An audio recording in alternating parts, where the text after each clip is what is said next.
प्यारे विद्यार्थियों, सुप्रभात। मैं आशा करता हूं कि आप सभी स्वस्थ तथा आनंदित रहते हुए अध्ययनरत होंगे। प्यारे बच्चों, पूर्व वीडियो में आप लोगों ने मानवीय करुणा के दिव्य चमक अध्याय को यहाँ तक पढ़ा था कि फादर बुल्के सन्यासी होने जब धर्मगुरु के पास गए और कहा कि मैं सन्यास लेना चाहता हूँ तथा एक शर्त रखी कि मैं भारत जाऊँगा। आइए आगे देखते हैं। भारत जाने की बात क्यों उठी नहीं जानता, बस मन में यह था। उनकी शर्त मान ली गई और वह भारत आ गए। पहले जीसेट संघ में 2 साल पादरियों के बीच धर्माचार की पढ़ाई की, धर्माचार अर्थात धर्म का पालन। फिर 9-10 वर्ष दार्जिलिंग में पढ़ते रहे। कलकत्ता से बीए किया और फिर इलाहाबाद से एमए। उन दिनों डॉक्टर धीरेन्द्र वर्मा हिंदी विभाग के अध्यक्ष थे। शोध प्रबंध प्रयाग विश्वविद्यालय के हिंदी विभाग में रहकर 1950 में पूरा किया, जिसका शीर्षक था रामकथा उत्पत्ति और विकास। परिमल में उसके अध्याय पढ़े गए थे। फादर ने मातरलिंक के प्रसिद्ध नाटक ब्लू बर्ड का रूपांतर भी किया है, नीलपंछी के नाम से। बाद में वह सेंट जेवियर्स कॉलेज रांची में हिंदी तथा संस्कृत विभाग के विभागाध्यक्ष हो गए और यहीं उन्होंने अपना प्रसिद्ध अंग्रेजी हिंदी कोश तैयार किया और बाइबिल का अनुवाद भी। और वहीं बीमार पड़े, पटना आए, दिल्ली आए और चले गए। 47 वर्ष देश में रहकर और 73 वर्ष की जिंदगी जीकर।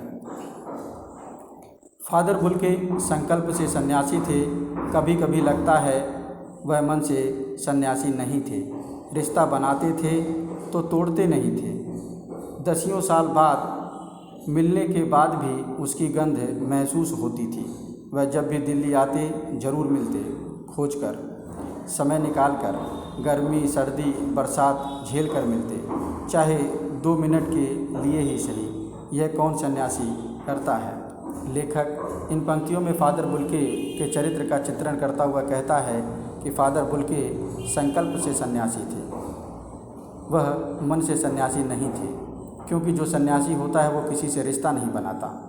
और फादर कामिल बुल्के एक बार जिससे रिश्ता बना लेते थे उसे कभी तोड़ते नहीं थे। वो हमेशा अपने प्रियजनों से मिलने के लिए आतुर रहते थे।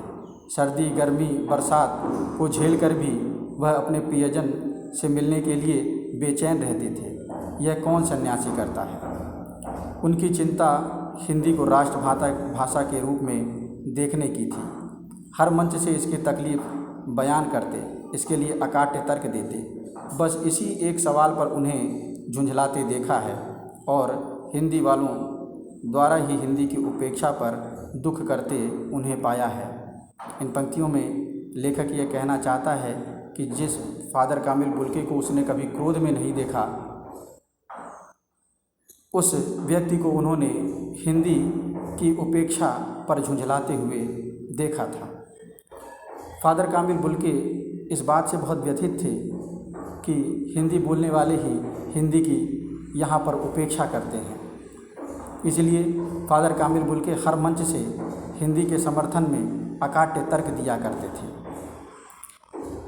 घर परिवार के बारे में, निजी दुख तकलीफ के बारे में पूछना उनका स्वभाव था और बड़े से बड़े दुख में उनके मुख से सांत्वना अर्थात तसल्ली के जादू भरे 2 शब्द सुनना एक ऐसी रोशनी से भर देता था जो किसी गहरी तपस्या से जन्मती है।